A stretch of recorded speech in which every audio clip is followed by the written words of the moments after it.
Welcome to my review of the hunting pocket knife number 1 by the German company Puma. I'm very proud to introduce you to one of Germany's oldest cutlery companies.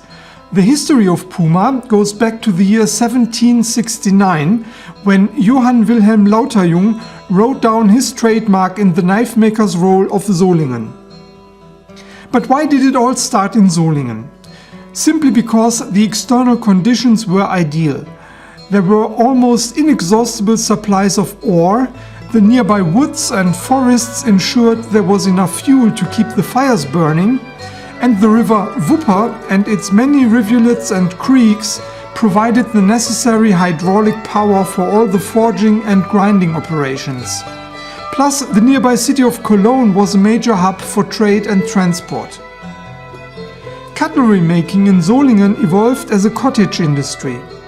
Here you can see a map from 1715.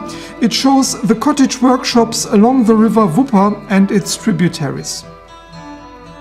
The German expression for these cottages with water-powered grindstones is Schleifkotten. Some of these cottages still exist. Many of them are museums today.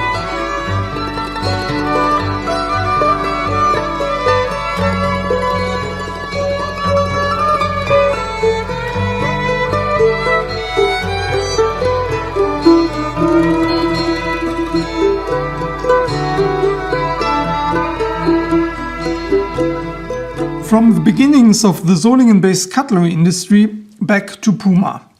The company expanded during the 19th and 20th centuries.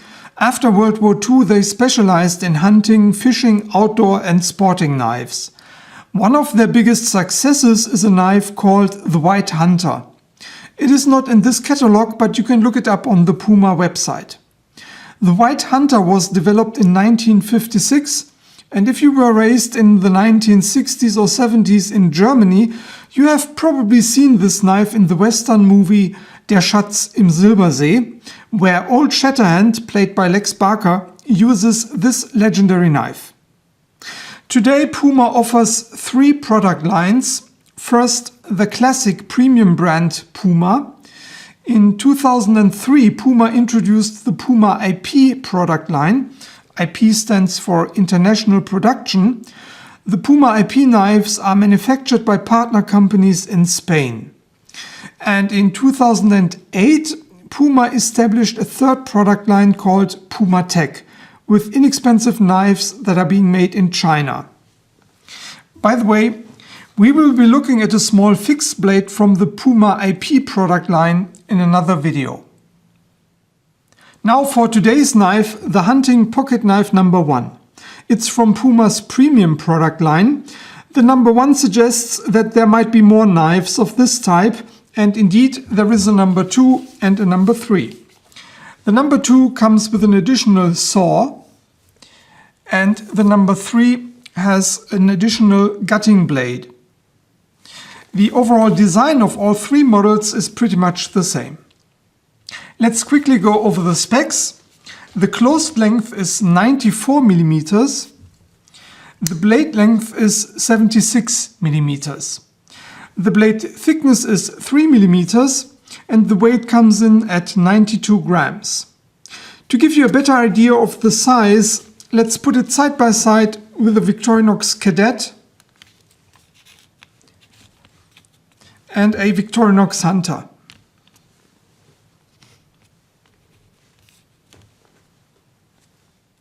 This type of hunting pocket knife is a classic knife design and is still very popular. A lot of other German knife companies offer this knife pattern. The Linda Iltis, which I reviewed a while ago, is a variation of this design. Of course, the use of stag as a handle material always hints to a hunting context. But especially in this one-blade configuration, this knife is not limited to the hunting role. It's a practical EDC knife. The spear point blade shape is very universal. Speaking of the blade, it comes with a nice mirror polish and a nail nick. The blade is flat ground and the spine gradually tapers towards the tip. The blade steel is 1.4110, which is the German label for 440A steel. So it's not a high-end steel by today's standards, but not too bad of a choice. The only downside is you have to sharpen it more often than 440C, for example. I know that some of you will complain about the verbose etching on the blade. So what have we got here? The Puma logo and the name Puma, the name of the knife, Jagdmesser 1, the item number, the country of manufacture, Germany, and a 2-digit number, 12, which is the year of manufacture. And finally there are the letters RC. They indicate that the blade was tested for its Rockwell hardness.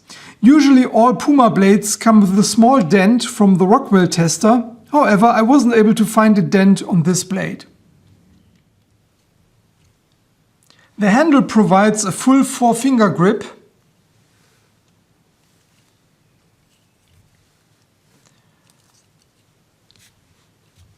The handle comes with a well-proven pin construction for pocket knives of this type and size. There are 2 brass liners, 2 nickel-silver bolsters, and 2 stack handle scales. The stack slabs are very beautiful and come with a nice texture for a comfortable grip. A nickel-silver shield is inlaid in one of the handle scales. I'm always amazed how different stack can look depending on which animal and which part of the antler it comes from. Just for comparison purposes, here are some more stack handles.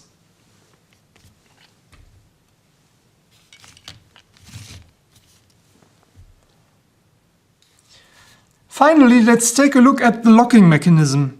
It's a lockback knife. What's a bit unusual is that there is an elevated part on the back spring that sticks out. Usually the spine of the handle is completely flush. I guess this construction makes it a bit easier to disengage the lock when you wear gloves, for example. Does this thing make the handle less comfortable? Not from my experience.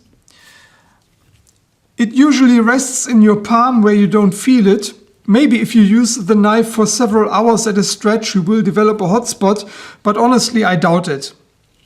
Is there a risk of accidentally pushing down the back spring? No, not even theoretically.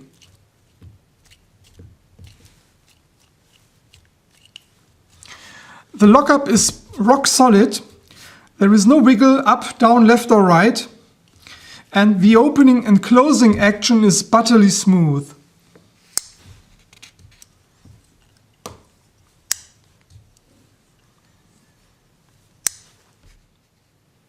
How about the fit and finish? Just one word, flawless. The blade centering is spot on. There are no gaps. It is good old German quality. That comes with a price tag, of course. All in all, it's a classy, well-executed pocket knife. It is nice to look at and great to use. Well done, Puma.